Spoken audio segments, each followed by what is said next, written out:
My daughter's teacher gave her good grades even though she was failing every test. So after some digging, I discovered the terrifying reason. The school administration refused to help us, so I took matters into my own hands and exposed the disgusting secret, which ran much deeper than I ever imagined. I was at my 18-year-old daughter's parent-teacher conference when her teacher told me she's an excellent student and an even better girl. He had this weird smirk when he said it, and something about his tone rubbed me the wrong way. What's even weirder is that my daughter was borderline failing every other class, but was getting all A's in his. When I came home, I confronted her, asking how come Mr. Jones was the only teacher who gave her a good report. She froze up, looking like a deer in headlights, before muttering something about how she loved physics. The thing was, I had studied physics in college, so I proceeded to on-the-spot quiz her about some of the simplest concepts. She knew nothing. That night I stayed awake, wondering how my daughter, who couldn't even articulate the definition of gravity, was absolutely acing physics. The next day while she was in school, I snooped through her things. I know it was wrong, but I worried she was getting taken advantage of without realizing, and what I found in her room made me shudder. In her latest diary entry, she wrote about Mr. Jones, and about how doing it made her sick to her stomach, but she had no choice. I felt myself go pale. I wasted no time, calling the principal, telling him Mr. Jones was forcing my daughter into an intimate relationship for better grades, but to my horror, my complaints were dismissed. I was told that unless I had proof that wasn't a fluffy diary entry, they couldn't do anything. I remember feeling nothing but anger. I waited until my daughter came home, and when she did, I gently sat her down. I asked her to be honest with me, asking her what her deal with Mr. Jones was. I even bluffed, telling her I already knew what was going on, so there's no point in lying. She broke down on the spot and explained everything, and to my horror,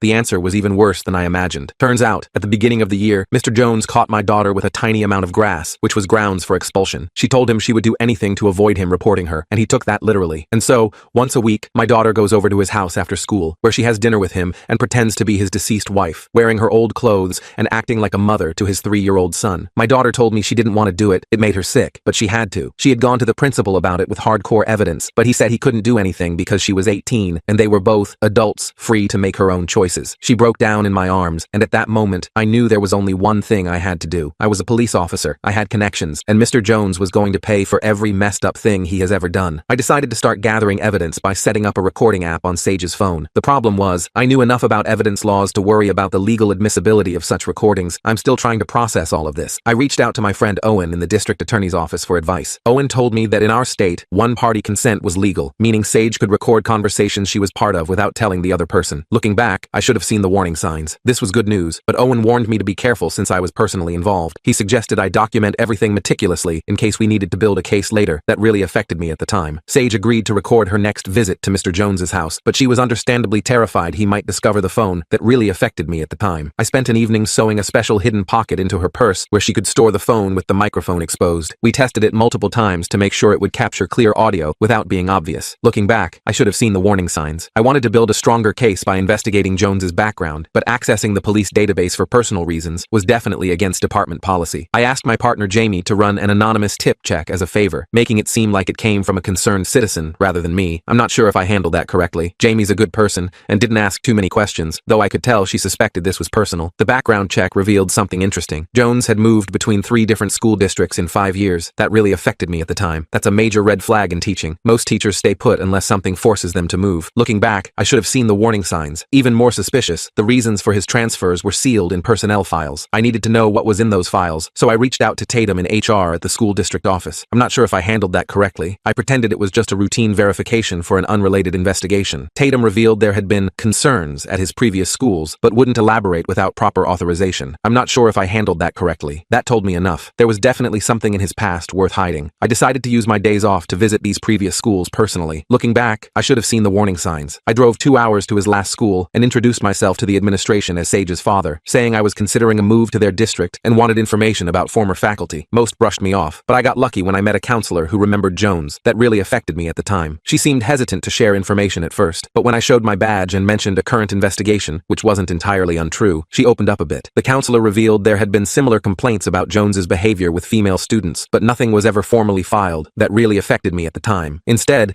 the issues were handled internally by transferring him to another district, essentially passing the problem along rather than dealing with it. Classic institutional protection at the expense of students. I'm still trying to process all of this. I wanted to contact these previous students, but most had graduated and their information was protected by privacy laws. I spent hours combing through social media, looking for former students who might have mentioned him online. This is where things got even more complicated. Eventually, I found 2 former students willing to talk, though they were afraid of repercussions. I arranged to meet them at a coffee shop in a neighboring town where they wouldn't be recognized. That really affected me at the time. Their stories confirmed a disturbing pattern. Jones targeted targeted vulnerable girls, especially those with disciplinary issues or academic struggles. He would offer special help that always seemed to involve private meetings and unclear expectations that really affected me at the time. They had been too scared to come forward officially at the time, but agreed to provide written statements if they could remain anonymous. I brought this information to my lieutenant, hoping to open an official investigation, but was quickly shut down. Looking back, I should have seen the warning signs. You can't officially investigate this due to conflict of interest, he told me. Your daughter's involved. That really affected me at the time. I sympathize, but you know how this works. He wasn't wrong, but it wasn't what I wanted to hear. I had to continue gathering evidence unofficially while walking a fine line professionally. This is where things got even more complicated. Meanwhile, Sage came home with her first recording. My hands were shaking as I listened to it. Looking back, I should have seen the warning signs. Jones could clearly be heard making inappropriate comments and explicitly mentioning the grass incident as leverage. Remember what happens if you don't help me out, he said at one point. Looking back, I should have seen the warning signs. That little bag I found could still cause big problems for you. The audio quality was poor in parts, so I enlisted R from our technical division to enhance it without filing an official request. R owed me a favor from when I helped his kid beat a stupid vandalism charge. I'm not sure if I handled that correctly. The recording included Jones explicitly mentioning the grass incident as leverage, but he never explicitly threatened her in a way that would be clear to someone without context. We needed more concrete evidence of coercion to build a solid case. I'm not sure if I handled that correctly. I wanted to confront the principal again with this new evidence, but I was worried he might alert Jones. Something about Walker's dismissive attitude made me suspicious of their relationship, so I decided to widen my investigation to include possible connections between them. I'm still trying to process all of this. I spent a night combing through school board meeting minutes online and discovered that Walker had personally pushed for Jones's hiring, despite objections from several board members about gaps in his employment history. I couldn't determine why Walker had been so insistent, so I decided to look into their personal relationship as well. It's hard to explain how that felt. I discovered through social media that Jones and Principal Walker had attended the same college 20 years ago. This alone wasn't incriminating. Plenty of people hire former classmates, but it raised questions about their relationship. It's hard to explain how that felt. I asked Blue in our financial crimes unit to discreetly check for any unusual financial connections between them. Blue found that Walker had co-signed on Jones's mortgage 3 years ago. This is where things got even more complicated. Again, this could be explained as a friend helping out, but combined with everything else, it seemed suspicious. We needed to dig deeper into their relationship to understand what was really going on. I'm not sure if I handled that correctly. Sage's next recording captured Jones being more explicit in his threats. If you stop coming over, I'll have no choice but to report that grass possession, he told her. It's hard to explain how that felt. Think about your college applications with a drug charge on your record. She was still too afraid to make him elaborate on previous threats, but the recording demonstrated clear manipulation. I wanted to set up surveillance on Jones's house, but couldn't requisition department resources without opening an official case. It's hard to explain how that felt. Instead, I purchased small cameras with my own money and installed them near his property, careful to place them on public property to avoid legal issues. Over the next week, the cameras captured footage of other teenage girls visiting his house. It's hard to explain how that felt. Without identifying them, I couldn't prove they were students, so I needed to find a way to discreetly identify them. I showed still images from the footage to Sage, who only recognized one girl named Jess from her grade. It's hard to explain how that felt. I had to carefully approach Jess without alerting Jones or the principal, so I arranged to, accidentally, run into her at a coffee shop near school where lots of students hung out. Jess immediately seemed suspicious of my interest, so I had Sage join us to help establish trust. Looking back, I should have seen the warning signs. We pretended it was a casual conversation at first, but gradually Sage steered it toward Jones. With Sage's encouragement, Jess eventually revealed Jones was blackmailing her too, though for different reasons. It's hard to explain how that felt. In her case, he had caught her altering test scores in the school's digital system. She was desperate to keep her GPA up for a scholarship, and he exploited that vulnerability. This is where things got even more complicated. We now had evidence of a pattern of manipulation, which strengthened our case significantly. Jess agreed to record her interactions with Jones, but her plan was discovered by her parents, who were understandably furious. I had involved their daughter without their knowledge. This is where things got even more complicated. I had to meet with them and bring them into our confidence, explaining the full situation. They were initially skeptical, who wouldn't be? But after hearing the recordings we already had, they became angry for a different reason. I'm still trying to process all of this. Jess's parents wanted to go straight to the school board, but I explained how the principal had been protecting Jones. I showed them the evidence of Walker and Jones's connection, and convinced them that going through official channels might result in the whole thing being buried again. That really affected me at the time. They reluctantly agreed to follow my investigative approach instead. With more evidence building, I approached a trusted school board member named MD, who I knew from community events. It's hard to explain how that felt. MD confirmed my suspicions, telling me that similar complaints had mysteriously been dropped before. Every time something comes up about Jones, it somehow disappears from the agenda, MD explained. It's hard to explain how that felt. I've tried raising concerns, but I'm usually outvoted. MD suggested we might be facing systematic cover-ups from school leadership. I requested information on previous complaints, but the district claimed those records were confidential, even to a board member. Looking back, I should have seen the warning signs. I had to file an official Freedom of Information request through Owen, which would take time to process. While waiting for the records, Blue came back with more interesting information. I'd never experienced anything like that before. He had discovered a financial connection between Jones and Walker,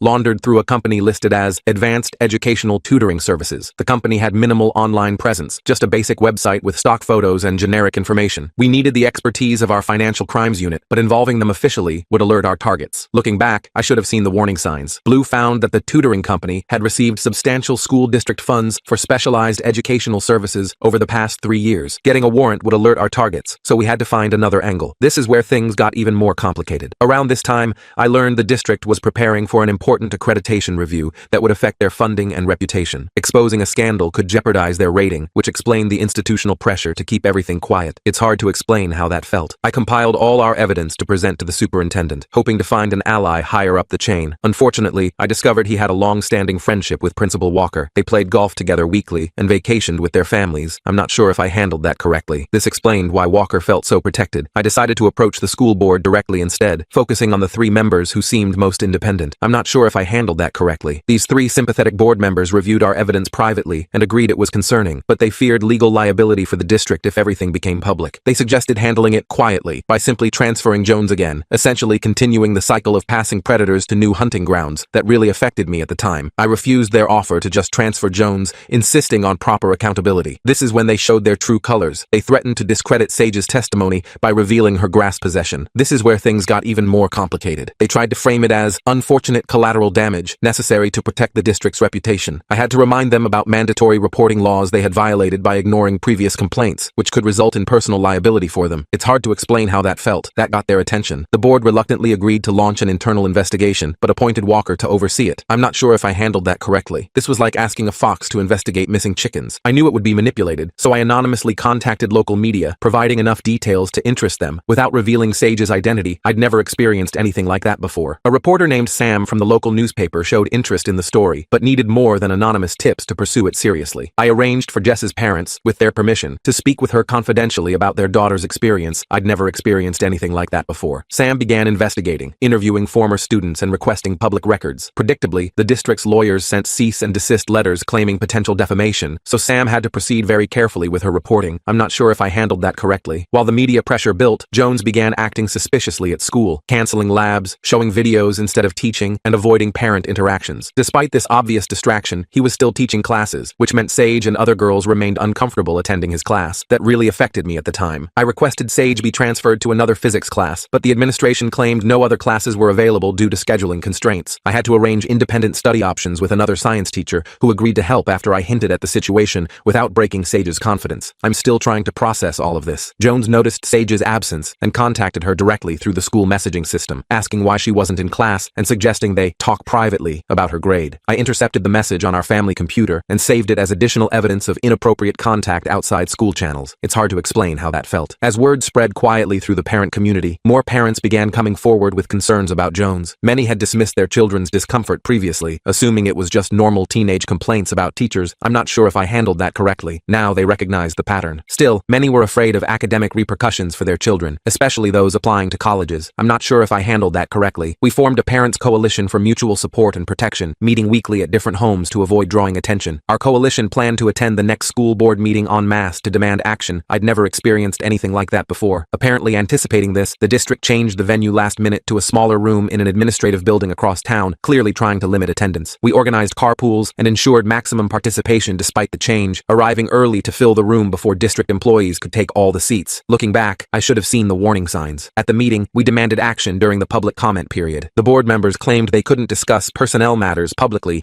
due to privacy laws. I'm still trying to process all of this. We were prepared for this tactic. Each parent took their allocated 3 minutes of public comment time to read portions of our evidence into the public record, being careful to exclude students' names, but including dates, times, and specific inappropriate behaviors. The board chair tried to stop us from speaking, claiming we were violating meeting rules, but my knowledge of open meeting laws prevented them from silencing us. It's hard to explain how that felt. The public comment period is protected by state law, I reminded them. You cannot legally prevent citizens from addressing the board during this time. Our testimonies became part of the official record, which couldn't be ignored or buried. I'd never experienced anything like that before. Local media covered our coordinated school board action, which clearly caught the administration off guard. Walker released a statement the next day calling it a witch hunt by disgruntled parents whose children received poor grades. Looking back, I should have seen the warning signs. This dismissive response only strengthened our resolve to pursue legal action. I consulted with the district attorney about potential criminal charges, but was told they needed more direct evidence of criminal conduct, not just inappropriate behavior. Looking back, I should have seen the warning signs. They advised focusing on the financial irregularities Blue had discovered, which might constitute fraud or misappropriation of public funds. We submitted public records requests for the tutoring company's contracts with the district, but officials stalled the requests with claims about needing to review for confidential information. It's hard to explain how that felt. I leveraged my law enforcement connections to expedite them, emphasizing the potential fraud aspects. When we finally received the financial records, they showed suspicious payments, but with deliberately vague documentation about services rendered. That really affected me at the time. Blue helped trace the money through multiple accounts, eventually finding that Walker was receiving kickbacks from the tutoring company through a shell company registered in his brother-in-law's name. Proving Jones's involvement was still difficult since his name didn't appear on any financial documents. I'm not sure if I handled that correctly. Sage remembered seeing financial documents at Jones's house while pretending to be his wife. He had asked her to file papers in his home office once. Retrieving them would be dangerous and potentially illegal, so we had to find another way to access this information.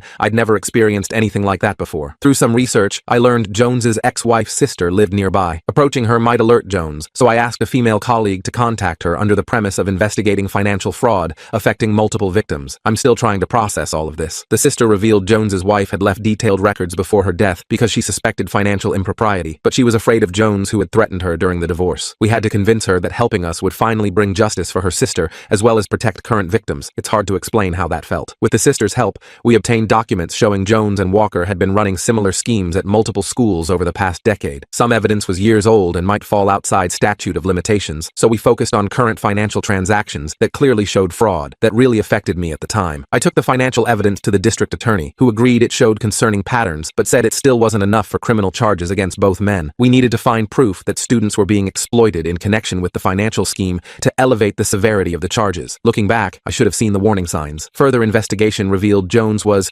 recruiting vulnerable students to work for the tutoring company, writing papers that were sold to others. The students weren't actually tutoring anyone. They were producing academic work that was being sold to college athletes and other students. This is where things got even more complicated. One former student revealed they were writing papers for college athletes at the state university, but was afraid of academic repercussions that could affect their own college career. We arranged immunity through the district attorney in exchange for their testimony. That really affected me at the time. With this connection established, we uncovered a scheme where Walker and Jones were selling papers to college athletes through their tutoring company, using coerced high school students to produce the work. This was not only academic fraud, but also exploitation of minors. I'm not sure if I handled that correctly. We still needed more concrete evidence, so with the DA's approval, we set up a sting operation with an undercover officer posing as a college athlete's representative, seeking papers for the upcoming term. The sting operation successfully documented Jones arranging a paper-selling transaction, including prices and delivery terms. I'm still trying to process all of this. During the meeting, he even boasted about the quality of his writers and how they had never been caught for plagiarism. However, Walker wasn't present, so we still needed to prove his involvement beyond the financial records. It's hard to explain how that felt. During the sting,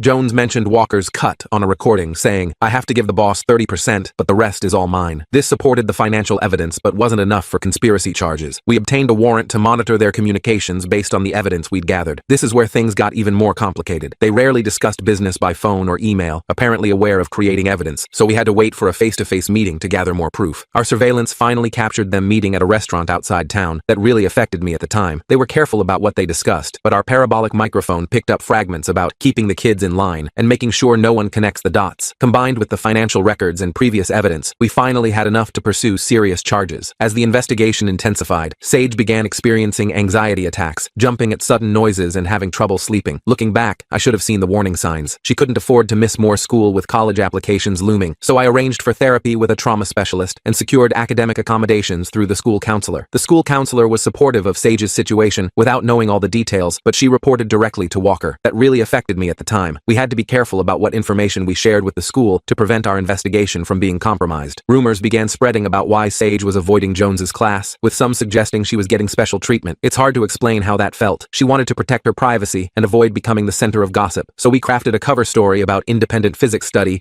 due to schedule conflicts with college preparation courses. Other students began ostracizing Sage when Jones implied she was lying about needing alternative arrangements. I'm not sure if I handled that correctly. He never directly accused her, but made comments in class about students who make up excuses while looking at her empty seat. Fortunately, her friend JP stood by her, even defending her to other students. Without knowing all the details, I'd never experienced anything like that before. I was working double shifts to maintain my regular police duties while investigating, often staying up late reviewing evidence or meeting with parents. This affected my health. I lost weight, developed insomnia, and started getting frequent headaches. I'm not sure if I handled that correctly. My lieutenant finally noticed when I nearly fell asleep during a briefing and questioned me afterward. I had to reveal parts of the investigation to my lieutenant, though I was afraid of being ordered to stop due to my my personal involvement. I'd never experienced anything like that before. I emphasized the financial crimes aspect rather than my personal connection, highlighting the evidence of fraud and exploitation that affected the entire community, not just my daughter. My lieutenant was surprisingly sympathetic after hearing the details and offered department resources to properly document the evidence we'd gathered. It's hard to explain how that felt. This meant filing official reports, so we had to carefully structure the investigation to protect Sage's privacy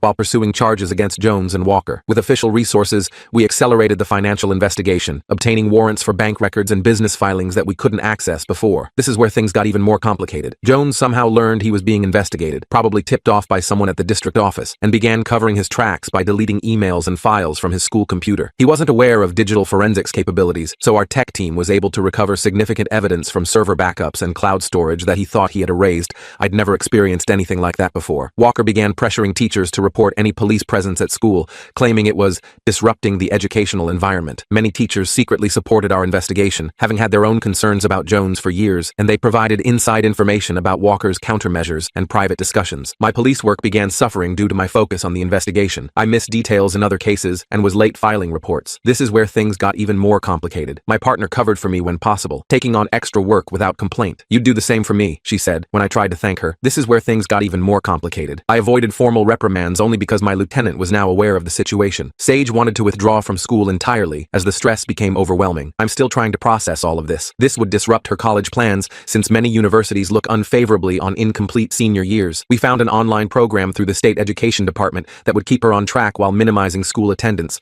allowing her to complete most work from home. I'm still trying to process all of this. Jones attempted to contact Sage directly through social media, claiming he missed her and was concerned about her progress. I intercepted the message and added harassment to the growing list of charges. The stress was affecting our whole family. I was distracted and irritable, while Sage became withdrawn and anxious. I'm still trying to process all of this. My sister offered to help with household responsibilities, coming by several times a week to cook meals and help with laundry so I could focus on both the investigation and supporting Sage emotionally. Jess's parents considered moving to another district to protect their daughter, but leaving would weaken our case since Jess was a key witness. I'm still trying to process all of this. After much discussion, they agreed to stay until the investigation concluded, with the understanding that their daughter's well-being came first if the situation worsened. The district attorney finally agreed to pursue charges against Jones for harassment and coercion based on our accumulated evidence that really affected me at the time. However, he wanted more evidence against Walker before charging him as well, so we focused on proving Walker's knowledge of Jones's activities with students. We interviewed the school secretary who handled student discipline records, but she was afraid of losing her job if she spoke against her boss. It's hard to explain how that felt. We had to offer her whistleblower protections through the district attorney's office to secure her cooperation. The secretary revealed Walker had systematically buried complaints against Jones, removing them from official records or reclassifying them as misunderstandings. She claimed she was just following orders and hadn't realized the extent of the misconduct. I'd never experienced anything like that before. We needed to prove Walker's intent rather than just procedural violations. We discovered Walker had overridden the school's digital disciplinary system to erase records of complaints against Jones. I'd never experienced anything like that before. What he didn't know was that the system maintained hidden audit logs that couldn't be accessed through the normal interface. Our tech experts recovered the deleted complaints, revealing a pattern of reported misconduct that had been deliberately concealed. I'm not sure if I handled that correctly. The recovered files showed multiple complaints against Jones over 2 years from different students and parents. To connect this to the financial scheme, we traced the timing of complaints to financial transactions, creating a timeline that showed increased payments to Walker after each buried complaint. This is where things got even more complicated. This correlation suggested a form of blackmail or payment for protection, though it wasn't definitively proof of such an arrangement. One of the recovered complaints specifically mentioned Jones forcing a student to work off a disciplinary violation by writing papers, directly connecting the exploitation of students to the tutoring scheme. I'm still trying to process all of this. The student had graduated and moved out of state, and despite our efforts to contact them, they refused to get involved. We had to rely on their written complaint and supporting evidence instead of direct testimony that really affected me at the time. The district attorney determined we had enough evidence for initial charges against both men, Jones for exploitation and harassment, Walker for fraud and official misconduct. However, he was concerned about community backlash, as both men were well connected in local social circles. I'm still trying to process all of this. We carefully planned the timing of arrests to minimize disruption to the school, while ensuring neither man could warn the other. We arranged for Jones to be arrested away from school during a weekend, but someone tipped him off, likely someone at the district who had seen the arrest warrant being processed. I'd never experienced anything like that before. He attempted to flee the state, packing his car and leaving his house at 4 a.m. State troopers intercepted Jones at the state line based on our alert. I'd never experienced anything like that before. He claimed he was just taking a vacation to visit family, but the timing was obviously suspicious. We had to prove his intent to flee, which would strengthen the case and justify holding him without bail. I'd never experienced anything like that before. A search of Jones's vehicle revealed cash, passport, passport, and disposable phones, clearly indicating plans for extended travel. His lawyer claimed these were normal travel items for a planned family visit, but the lack of luggage containing clothes or toiletries undermined this claim. This is where things got even more complicated. The evidence from his home would be crucial to strengthening our case. The search warrant for Jones's home uncovered a hidden room accessible through his closet, containing women's clothes similar to what Sage had described being forced to wear, along with photos of students in non-school settings that really affected me at the time. His lawyer argued possession of such items wasn't illegal, but the context made them clearly relevant to the exploitation charges. More importantly, we found financial documents confirming his role in the tutoring scheme and his payments to Walker. Looking back, I should have seen the warning signs. Walker learned of Jones's arrest from the district's attorney and immediately attempted to delete school records from his office computer. Our technical team had already preserved the evidence through server backups, so his actions only added obstruction of justice to his charges. I'm not sure if I handled that correctly. He was arrested that same afternoon, creating a shockwave through the district administration. The district attorney filed initial charges against both men: Jones for exploitation of students, harassment, and fraud; Walker for official misconduct, evidence tampering, and financial crimes. It's hard to explain how that felt. We knew the pre-trial phase would be challenging, with both men hiring expensive defense attorneys and the district trying to distance itself from the scandal, so we continued gathering additional evidence to strengthen the case. News of the arrests shocked the community, making front-page headlines in the local paper. Looking back, I should have seen the warning signs. Many parents and community members couldn't believe trusted educators were involved in such schemes. I've known Principal Walker for 15 years. One school board member told the press I'd never experienced anything like that before. This must be some kind of mistake. We had to carefully manage public information to protect victims' identities while ensuring accurate reporting. Some parents rallied to support Jones and Walker,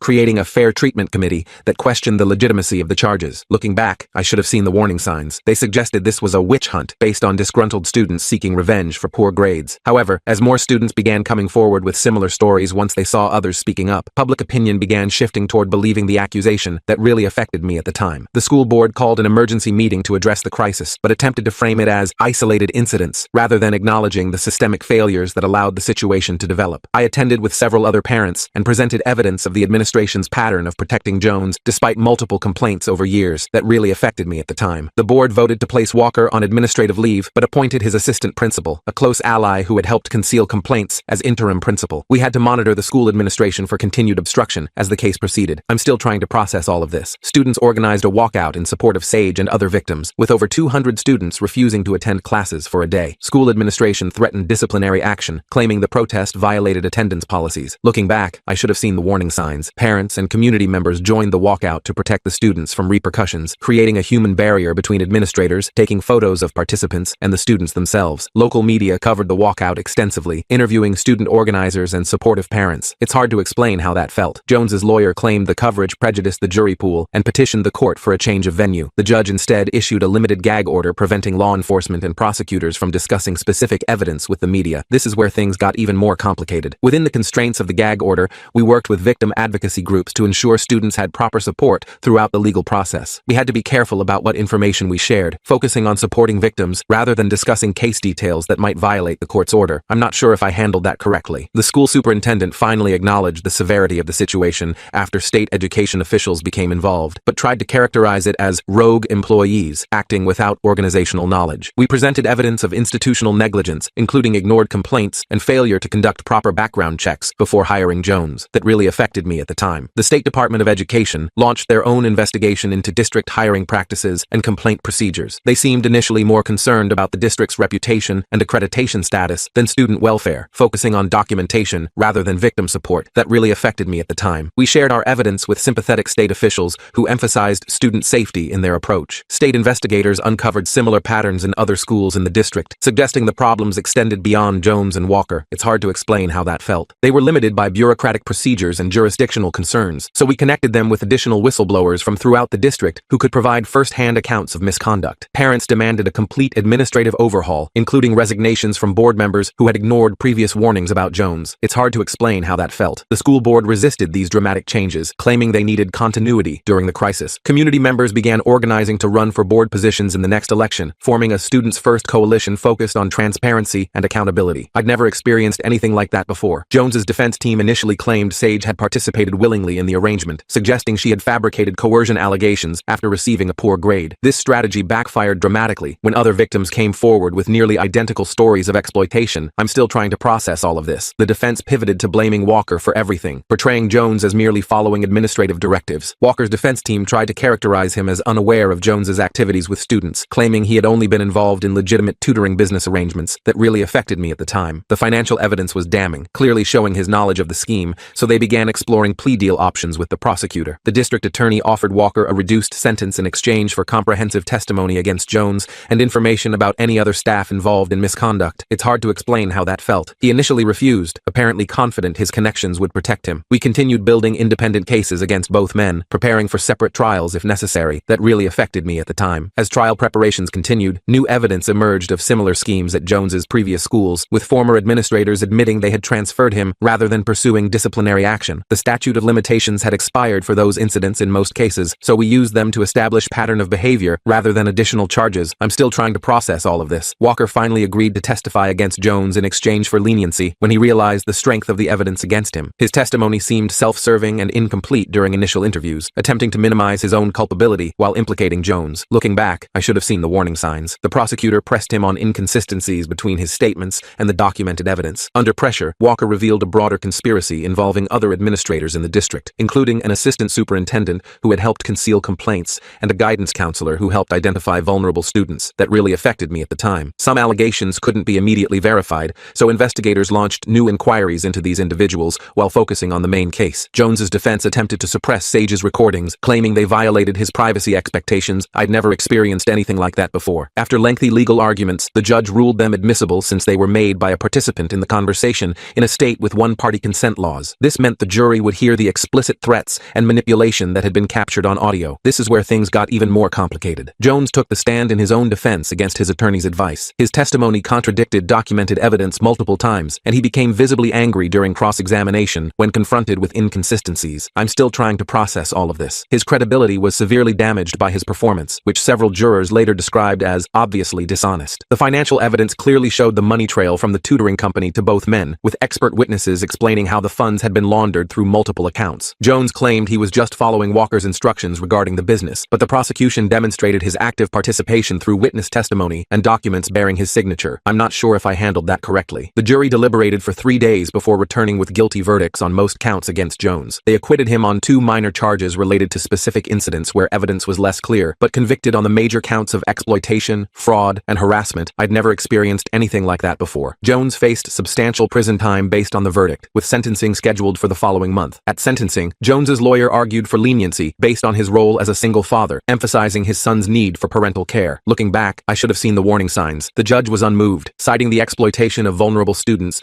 and breach of professional trust as aggravating factors. The court cannot ignore that you used your position of authority to manipulate and exploit the very students you were employed to educate and protect, the judge said, before sentencing him to 15 years in prison. That really affected me at the time. Walker received a reduced sentence of 7 years due to his cooperation with prosecutors, which helped build cases against other district employees. Many victims and their families felt his punishment was insufficient, given his role in enabling years of misconduct. I'd never experienced anything like that before. We focused on the systemic reforms his testimony had triggered, including complete revisions of hiring practices and complaint procedures throughout the district. The school board finally acknowledged the systemic failures that allowed the situation to develop, issuing a formal apology to students and families. It's hard to explain how that felt. However, they claimed financial constraints limited their ability to implement comprehensive oversight improvements, prioritizing legal defense funds over reform measures. Community activists pushed for a complete leadership overhaul, organizing protests at board meetings and launching a recall petition against the most resistant members. I'd never experienced anything like that before. A special election was held for 3 board positions that had been vacated by resignations. Established interests poured money into maintaining status quo candidates who promised stability and moving forward. We organized grassroots support for reform candidates, hosting community forums and going door to door to explain the importance of new leadership. That really affected me at the time. 3 new board members were elected on reform platforms, campaigning on promises of transparency and accountability. They faced resistance from remaining members who controlled the majority, resulting in contentious meetings and procedural obstacles. Looking back, I should have seen the warning signs. Progress on policy changes was initially slow as the new members learned to navigate the bureaucracy and build coalitions. The state mandated comprehensive reforms for the district, including new hiring procedures, complaint tracking systems, and regular audits of disciplinary actions. It's hard to explain how that felt. Implementation required significant resources, which the district claimed it couldn't afford, while also paying legal settlements. The new board members prioritized safety measures over administrative costs, cutting district office positions to fund the required changes. That really affected me at the time. Sage and other victims filed civil lawsuits against the district, seeking damages for the emotional trauma and educational disruption they had experienced. The district's insurance company hired aggressive defense attorneys who initially initially tried to blame the victims for not reporting earlier or participating in the scheme. I'd never experienced anything like that before. We connected the victims with specialized attorneys who worked on contingency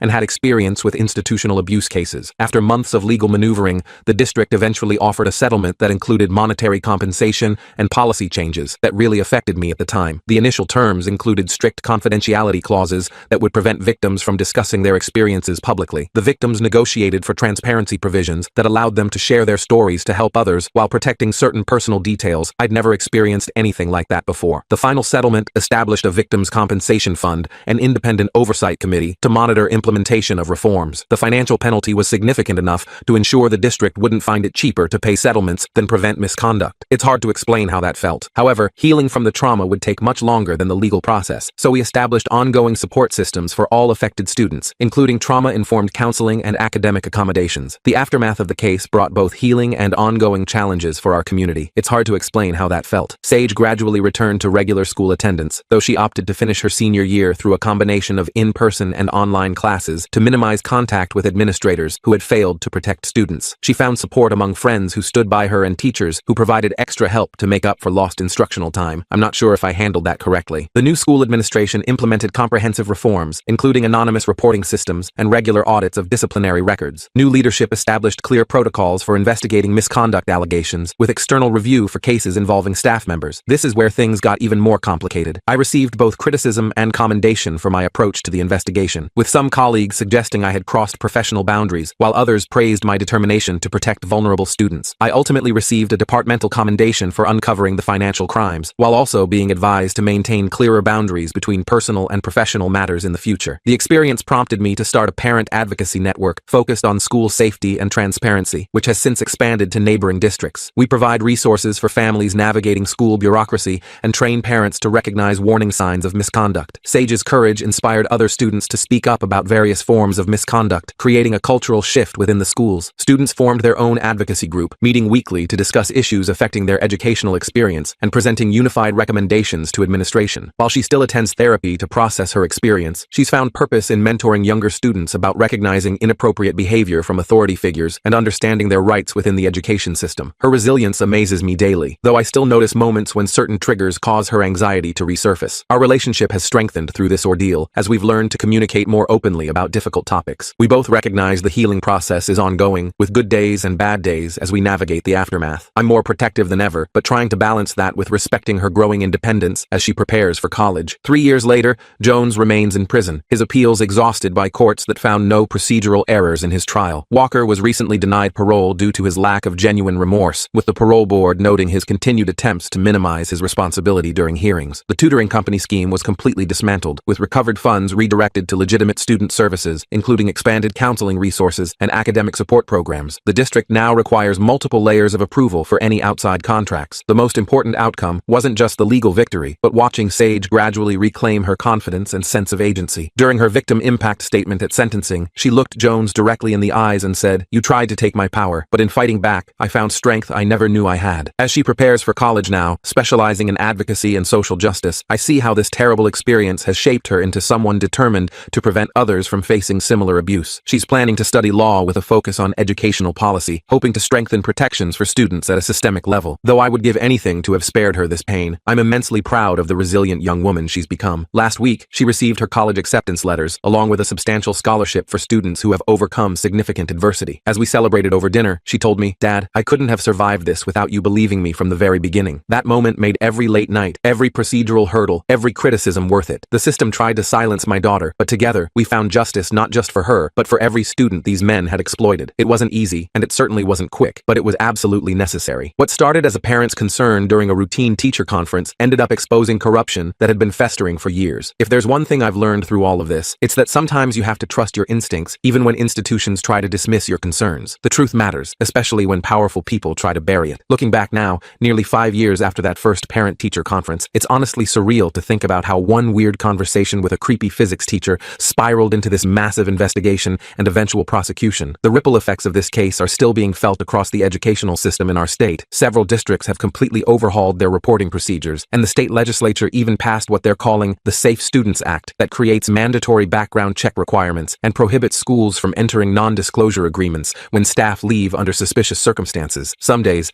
I still catch myself second-guessing whether I overstepped my bounds as both a father and an officer. I've had fellow cops tell me I should have recused myself completely, and honestly, they might be right from a strictly procedural standpoint, but I know in my heart I couldn't have walked away and trusted the system to protect Sage, not when I'd seen firsthand how that same system had failed so many students before her. The experience changed me fundamentally as a police officer too. I pay much closer attention to cases involving institutional power dynamics now, and I've become the go-to person in our department for cases involving schools or youth programs. My lieutenant even authorized me to develop a training module for new officers about recognizing patterns of institutional protection and cover-ups. The hardest part through all of this was watching Sage struggle with the aftermath. There were nights when I'd hear her crying in her room, and despite all my training and experience, I felt completely helpless. All the legal victories in the world couldn't erase the psychological impact of what she'd been through. Her therapist says this is normal, healing isn't linear, and processing trauma takes time. She's doing much better now, thriving in her second year of college, and even interning with a nonprofit that helps implement protection policies in educational institutions. She's turned her painful experience into a mission to protect others, which amazes me every single day. As for Jones and Walker, their case has become something of a cautionary tale in educational circles. The prison sentences were just the beginning. They've both been permanently barred from working in education and have lost their teaching credentials and administrative licenses. The tutoring company scandal eventually led to investigations at the collegiate level too, resulting in academic penalties for several college athletic programs that had purchased papers from their operation. The breadth of their scheme was actually much wider than we initially thought, spanning at least 5 school districts and 3 universities over nearly a decade. Sometimes I wonder how many other Jones and Walkers are out there, exploiting their positions of authority while institutions look the other way. That thought keeps me up at night occasionally, but it also motivates me to keep doing this work. The Parents Coalition we formed during the investigation